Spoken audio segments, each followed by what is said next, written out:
Well, at this point, I can't really say that We is Arcade Fire's worst album, so at least there's that, right? Take your mind off me a little while.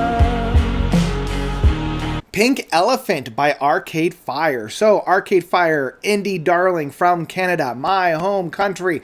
And I feel like I was on the ground floor when these guys broke out in the early 2000s. Like, I vividly remember when Funeral, their debut full-length album, dropped, and I picked it up, and I was absolutely floored. I love this new style of indie rock.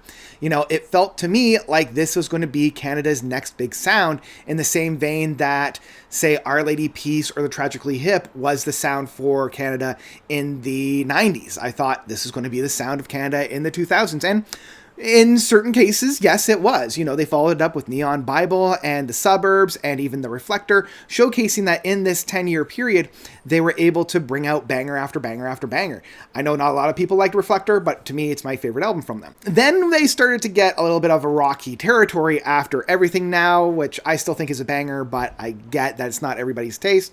And We, back in 2022, that one even left me scratching my head. You know, it was very mellow, it was very atmospheric, but I've kind of grown to appreciate it after this album here, you know, after Pink Elephant. Now, before I can talk about Pink Elephant, I do need to address the literal elephant in the room. This album comes off the heels of the controversy that was going on between Win Butler and his controversy. You know, I feel what made Arcade Fire so strong was the sophistication between Renee, his wife, and other lead singer for the band and lead composer for the band, and Win's personality. Like, the two of them kind of went really hand in hand. I felt like it was Renee's more political actions, political leanings, with Win Butler's kind of singer-songwriter, kind of orchestral movements. And the two together would create these beautiful statements made within their music. And I just felt like from Pink Elephant, that has been severed, you know? And you can kind of feel that because of a lot of the stuff that's been, you know, aired out. But, you know, the band, Win, Renee, everybody else has basically been like, look, yes, for the most part, those rumors are true, but everybody was consenting adults. Don't worry about it. And I'm like, well, you guys are kind of in the public eye. We need to worry about it a little bit. Like, let's have some kind of a statement. But for the most part, their statement has basically just been, everybody was consenting adults. It's like, cool. But were you caught with your hand in the cookie jar, or was this something that was actually, like, from the beginning, consenting adults, right? Like, a little bit more context would be helpful. Anyway, because of that, we're coming into this album cycle with that flavor in our mouths, which makes Pink Elephant a little bit sour-sweet, not even sweet, just straight up sour, because so much of the lyrical content feels like it's Renee and Win kind of airing out their own issues and their own squabbles, you know, like, unlike past albums that had very crystal clear statements and crystal clear concepts, you know, Everything Now being consumerism, Reflector being like, what is our personality? How do we relate to other people? We being very similar to that. How do we relate to other people in this digital age when we can't even trust what we're seeing and how things are happening? The Suburbs being, what is your identity when you are a suburban child, you know, and me growing up in the suburbs, yeah, I connected with that album.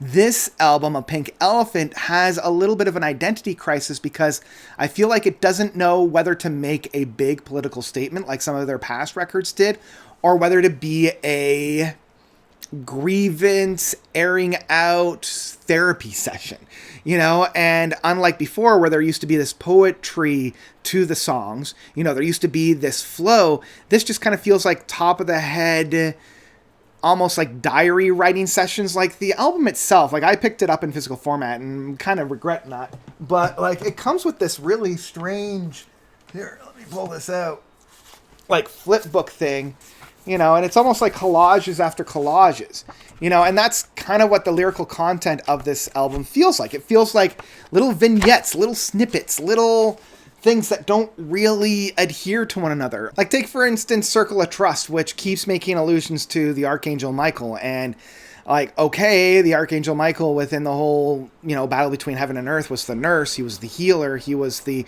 cleric for anybody that plays D&D.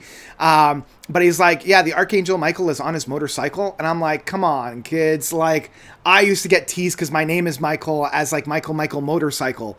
It's like the rhyming scheme of this is juvenile at best, and I'm just like, And even with like a track, the follow-up track of Alienation, where there's that play on words of alienation as well as alienation, right? I feel like they could have done a little bit more in terms of, especially what's happening in the States, of, the illegal immigrants, the aliens there, and how this country, Canada and the US, were built by immigrants. Like, let's talk about that.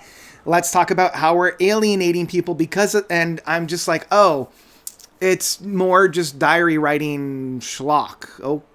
I feel like the poetry and the punch is kind of gone. Maybe it's just like the passion is gone, because if you look at the actual music that's found on here, it's very dispassionate. It's very somber. And I mean, that can work, but with a band like Arcade Fire that made their entire career out of their punches, like Neighborhood Number 4 and Lights Out, and, they basically invented the millennial whoop. Like, where's that? Where's that fire? Where's that energy, that flow, that passion? This is very dispassionate. And like right from the beginning with the opening track of Open Your Heart or Die Trying, I feel like the essence on there, it's very akin to the David Lynch quote of change your heart or die. Like, in these times, that's a message that's very akin and very powerful. But I just feel like the application on this is lackluster because it's very somber, it's very electronical, it's very new wave, new sound that never really goes anywhere. It's just atmosphere for atmosphere's sake. And even though I love some of the more interlude tracks like Beyond Salvation, She Cries, Diamond Rain, like, I like those kind of connecting tissue pieces, but I also want it to sound good, and these tracks just kind of feel lackluster, and it fell short. So yeah, even with the final track of Stuck in My Head, where Wynn finally shows some kind of a emotion on this record within his voice, it feels like a little too late, and for a band that does drive home a good point, this just kind of felt kind of like they're substituting therapy for art, and it's like, maybe a year and a half in a good therapy session, that might be helpful, and then you come back and you write an album. Like, that's kind of what I'm hoping for on this one. But yeah, this album overall was a massive disappointment for me. This is a person that loved Reflector, and I even enjoy everything now, and I've grown to appreciate We. With all of the blemishes, with all the missteps on that album, there's still something interesting to be found on that.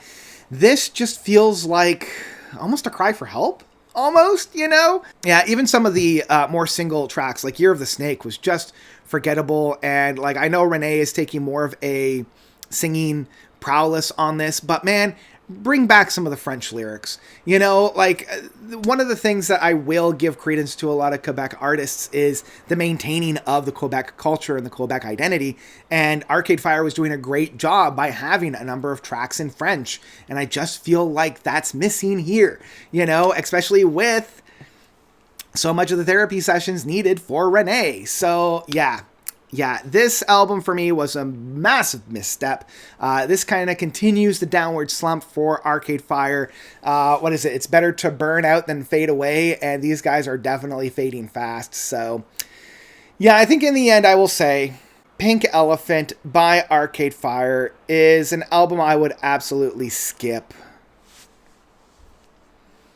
Even for the atmosphere, even for the vibes that are found on here, I would rather listen to We. And We wasn't a great album either, so, which is a shame, because this Arcade Fire used to be one of my favorite Canadian bands. For the longest time, I felt like this was a band that I could trust going in new artistic directions, because each album had their own identity, it had their own flavor, it had their own style. And this is the first one that I can't follow you into this bleak black night. So Yeah, that's where I'm at for Pink Elephant from Arcade Fire. A little bit of a misstep, but here's hoping that their next album, maybe they'll take a couple more years, because I did feel like, 3 years was a really quick turnaround for these guys. Maybe take a couple more years off and come back maybe stronger than ever. Maybe actually have a pulse. But that's what I thought about Pink Elephant. What did you guys think about this record? Did you love it? Did you hate it? Whatever you thought, please let me know by commenting down below. And that's where I'm going to leave you guys for today. So, thank you all so much for watching. As always, you guys are definitely the best. And until next time, notes out.